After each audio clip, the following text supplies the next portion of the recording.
Aston Martin looked very promising in the 2023 Formula 1 season with lots of podiums and great results. Unfortunately for the Silverstone team, they slumped in the second half of 2023 and never looked fast again. That's very bad news for them, but also for another giant in motorsport. The German manufacturer Audi is preparing for their entry into the pinnacle of motorsport, and they are planning to be competitive immediately. That's a huge challenge and one that many have tried before them. I'm Wimbo. Here's 3 seconds to leave a like.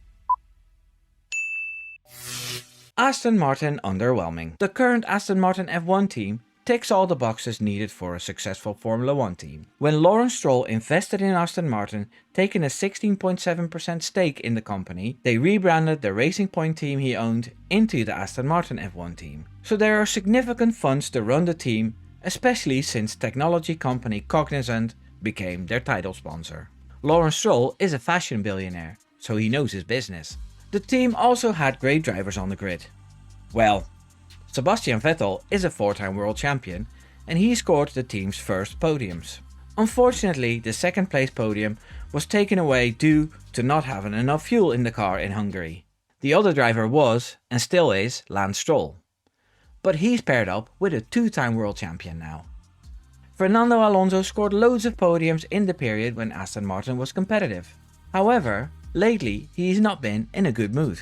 I've read that the AMR24's issues largely flare up in circuits with longer radius or faster corners, and that's why there's a lack of performance on tracks like Barcelona and the Red Bull Ring. In 2021 they grew the workforce from 535 to 800 employees to make a team that can fight for titles. Team principal Otmar Szafnauer was replaced by Mike Krack, who worked for BMW and Porsche in motorsport for years. In 2021 the construction of their new factory started, where there was a place for every department needed for a Formula 1 team, from design and manufacturing to a brand new wind tunnel. The facilities aren't finished yet and they are using the Mercedes wind tunnel in the meantime. Everything seems to be in place, but the results are pretty poor so far. The design team, led by former Red Bull engineer Dan Fallows, is struggling to create a car that is quick enough to fight the teams in front. They currently sit P5 in the standings. Aston Martin is still hiring class people in the F1 scene, like Ferrari's Enrico Cardile as Chief Technical Officer and Andy Cowell as Group CEO. Aston Martin is also hoping that it can improve in the short term before their new personnel starts to have an effect on the team going forward. The only big change that is still coming is a new engine supplier. Honda has been very successful in the history of the sport, but they keep coming in and leaving all the time.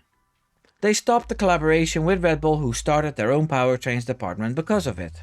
Honda then decided to come back in 2026 for the new regulations and will supply Aston Martin with the new engines. So maybe they'll be fighting ready in 2026. But seeing how they fared the last 3 seasons, a lot more needs to happen before we have an Aston Martin Constructors' Championship or a driver from that team with a title. You can't say they aren't trying their best. Lawrence Stroll is throwing everything but the kitchen sink at it, but so far it isn't working.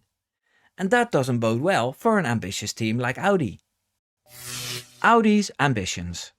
The manufacturer from Germany announced in August 2022 that they will join F1 as a power unit supplier when the new regulations are set to start. Instead of being an 11 team on the grid, they bought out another team to join F1. After years of running teams in different forms, Sauber has sold the team to Audi. The small Sauber team had relatively small facilities in Switzerland, so big investments were made by Audi to get the whole project on track. Another big facility was built in Neuburg, Germany, and the two sides need to work closely together over that distance. Audi is jumping at the opportunity to be in F1 since there has been a big boom in the sport with lots of new fans interested in Formula 1. And the budget cap makes it possible to outline the cost needed to have a team running in 2026, which was difficult in the years before the budget cap because the big teams spent whatever they wanted without making a penny through the sport. The cars will feature increased electrical power and 100% sustainable fuels will be introduced in 2 years. Audi has a deal with BP Castrol and the different types of sustainable fuels are being tested. Audi says that the development of the engine and the fuel is on track, but I didn't expect them to say otherwise. The early processes were led by Seidel and Hoffmann, but they were let go out of their positions not so long ago. I suppose the groundwork was done, Something Seidel did really well for McLaren too. And now it's time for the next phase with fresh blood. So former Ferrari team boss and a personal favorite of mine, Mattia Binotto, was announced as Chief Operating Officer. His first hire is Red Bull legend Jonathan Wheatley, who will be team boss. So Binotto running the technical department and Wheatley running the operational side looks like a very good lineup.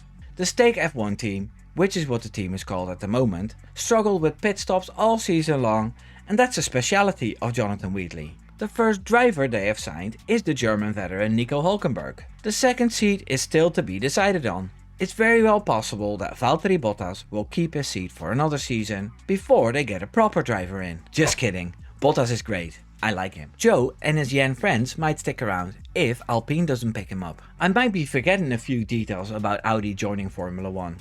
But all in all, this looks pretty decent and they have set the bar very high. And this is where the problems start. Bad news. So now we're getting to the point of this video. Throughout the history of the pinnacle of motorsport, there have been new manufacturers and teams who joined with great promise. The last team who were taken over to start another team was Alpine, and it's safe to say they aren't shaking up the grid with their great performances. Ocon did score a win in a bizarre race in 2021 with a lot of assistance from Fernando Alonso. Before that, there was Honda, who returned to F1 after a break in 2015 when they supplied engines to McLaren. This also failed, but eventually they found success with Red Bull 5 years later. Before that happened, there was a new team called Mercedes who started their own team after taking over Brawn in 2010. It took them 41 races to score their first win. What I'm trying to show here is that it takes more than showing up with a car, staff and facilities to have great achievements in this sport. Aston Martin, as I described at the start of the video, has everything in place to win prizes, but so far have failed. They are ticking all the boxes and there's more to come, but as it stands I don't know who to put my money on for the 2026 season. We know the grid will be shaken up again with these new regulations, and it's safe to say some teams are already better equipped to handle new regs, especially when it comes down to engines. The easiest bet would be on Mercedes or one of their customers, as Mercedes knocked it out of the park in 2014 with the hybrid V6 engines. Although I don't think they have a head start this time, lol. Ferrari has built loads of engines in-house too, so they know the score. They haven't won anything in ages either, but there are other reasons for that. The engines were the least of their problems. Red Bull just started a new department to build their engines in-house in the Red Bull Powertrains department. That's not a guarantee for success either. And then there's Audi, who's brand new at the game, and Honda, who's building engines for Aston Martin in 2026. What I've seen over the years is that many teams take their position in F1 very seriously. They score podiums sometimes and they win occasionally, but to really excel, like Red Bull and Mercedes have done since 2010, a team needs exceptional people and a vision beyond just ticking the boxes and a 5-year plan. Unless Adrian Newey is indeed joining Aston Martin and they get rid of Lance Stroll, I don't see Aston Martin winning any titles. And the same goes for a team like Audi. They are brand new and shouldn't set the expectations too high. All that does is set yourself up for backlash and huge criticism. I know they are successful in other motorsports and they are a huge serious brand, but looking at the history of Formula 1, a team joining and dominating straight away just doesn't happen.